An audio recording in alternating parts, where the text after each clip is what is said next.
Today, I'd like to share with you a truly useful book. It will help you become a genius. Don't be too surprised by this because the video about this book is certainly not an exaggerated piece of content. This book today will genuinely give you answers, a belief, as well as a method so that you can go from being an ordinary person to someone more exceptional, someone outstanding in a certain field, or even become a master, a true expert in a particular skill. And this is the book Peak, Secrets from the New Science of Expertise by two authors. Anders Ericsson, a Swedish psychologist and professor of psychology at Florida State University, and co-author, science writer Robert Poole. Now let's dive into the content of this book together. We are not far from genius at all. Speaking of genius, surely we immediately think of the musical genius Mozart. At just 7 years old, Mozart organized a grand concert that left the entire music world utterly astonished. But even more astonishing is that at the age of 4, Mozart could already distinguish the pitch of any sound. This kind of ability, even to this day, is considered extremely rare. It's estimated that out of every 10,000 people, only one possesses a talent like Mozart's. Mozart's ability is always a perfect example when we talk about innate talent. People often think that geniuses are those who are born with an extraordinary ability, one that seems unattainable for ordinary people. But is that really the truth? Dr. Ericsson, through his research, discovered that Mozart's path to becoming a genius wasn't because he was born a genius, but because he had a father, a highly talented composer. On top of that, Mozart's father placed great importance on educating his children. First, he nurtured Mozart's older sister. Though it wasn't a huge success, she still became an artist. After gaining more experience, he then nurtured his second child, Mozart. Ultimately, this led to Mozart's immense success and fame. Therefore, Mozart's so-called natural talent was actually the result of being trained, educated, and practicing from a very young age. Or take the world of the violin, where the name Paganini is always synonymous with the title of genius. This story stems from a performance when 3 strings of his violin broke, yet he still managed to complete the piece perfectly with just 1 string. This event turned him into a legend in music history. However, the real version is that out of love for a woman, he composed a beautiful piece for her using only 2 strings. These 2 strings mimicked the sweet dialogue between 2 lovers. Afterward, he practiced this piece. Because he had rehearsed it beforehand, when the strings broke during the performance, he was still able to succeed, playing with just 1 string. Through their research, the authors discovered that the reason people believe geniuses are born with superior abilities is due to asymmetrical information being spread. People are drawn to and prefer more mystical stories.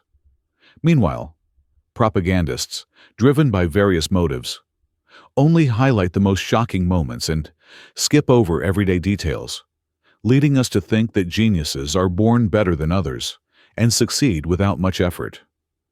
All these geniuses, on the surface, seem to have abilities beyond the reach of ordinary people. But in reality, they all share one single secret to becoming more talented than others: deliberate practice.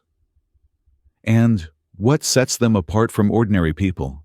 They always practice with a systematic method, constantly pushing themselves beyond their comfort zones and expanding their circle of competence. Although the authors don't deny the role of genetic factors here, their research truly overturns this notion and shows us that we aren't too far from genius. As long as you know how to practice deliberately, you absolutely have the chance to become exceptional and outstanding.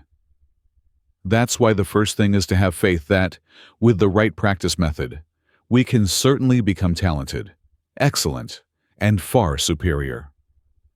4 conditions for deliberate practice. Have you ever noticed this fact? When we learn a new skill, we typically follow these basic steps. First, We figure out what we're going to do in general. Then, start learning from a teacher, a class, a coach, books, or websites. After that, we begin practicing until we reach an acceptable level and can apply it in real life automatically. But here's something very important you need to understand. Once your skill reaches a level where you feel satisfied, it becomes very hard to improve further. We often misunderstand this, thinking that if we keep going and regularly practice our existing skills, we'll definitely get better. Even if the progress slows down, we're still on an upward trajectory. For example, we often assume that a doctor with 15 years of experience will be better than one with 5 years, or a teacher with 25 years of experience will be better than one who's taught. Research in this book shows that once someone's skill level reaches an acceptable point and becomes automated, practicing for a few more years won't significantly improve your skills. In fact, there are doctors and teachers with 10 or 15 years of experience who might not even be as good as those with just 5 or 7 years.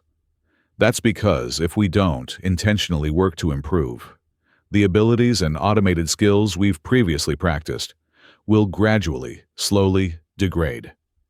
So, to become truly outstanding, we must practice with intention, meaning with awareness and a desire to break free from this automation, and practice with purpose.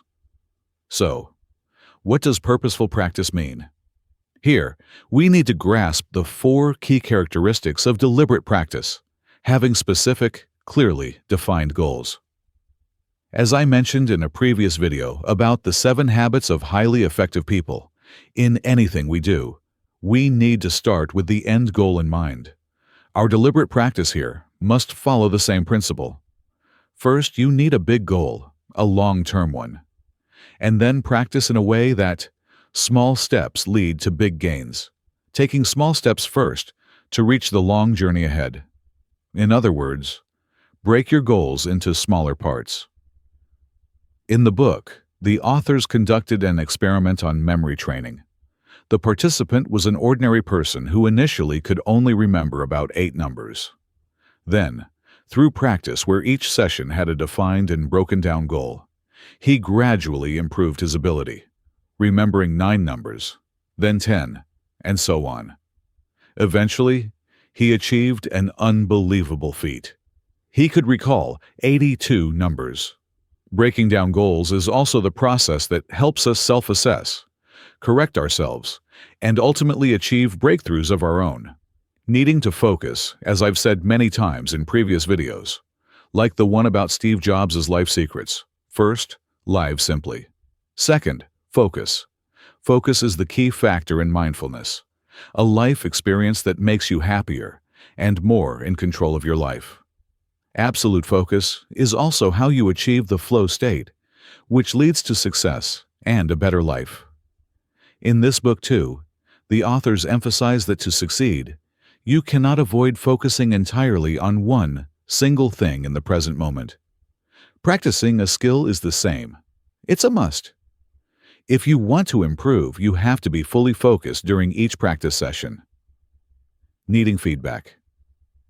No matter what you're doing, if you just keep your head down and work without pausing to reflect, or give yourself feedback about what you're lacking, or where you're falling short, you'll never figure out what needs improvement or how far you are from your goal.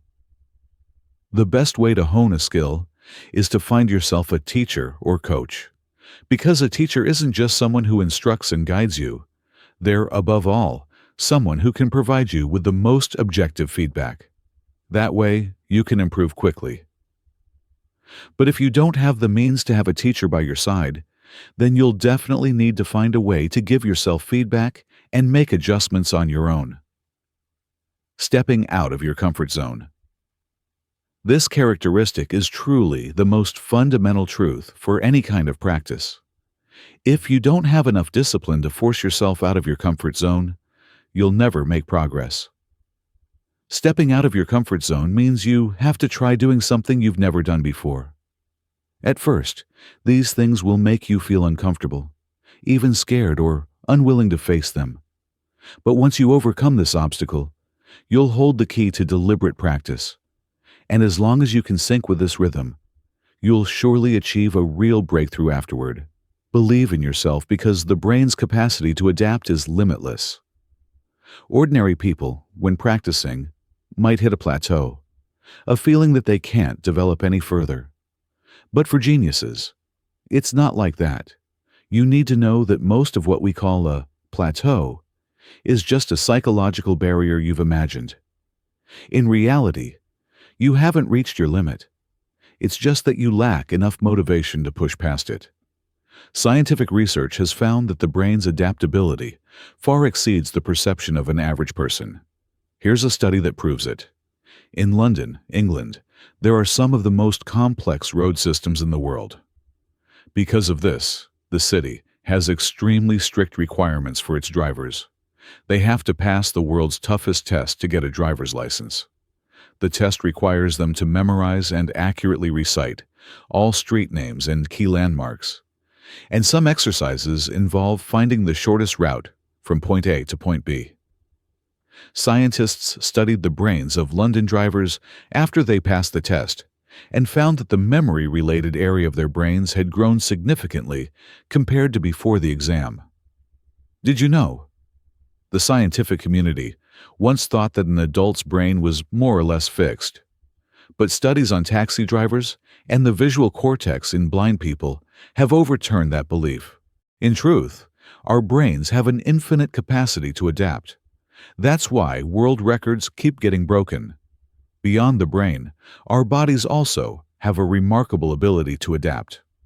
However, the body tends to prefer stability. When you push it out of its comfort zone, your system feels stressed because its initial balance is threatened. But once your body starts adjusting to the new changes, that balance gradually rebuilds itself. Take exercise, for example. At first, your body isn't used to it and hasn't adapted, so it feels really tough. But if you keep exercising consistently, your body will change in various ways to adapt to it. The bigger the challenge, the greater the transformation. The more you increase the difficulty of your workouts, the better the results you'll reap for your health, endurance, or physique. In short, you need to know that the brain's adaptability is limitless. That's why we need to find enough belief and motivation for ourselves to practice deliberately.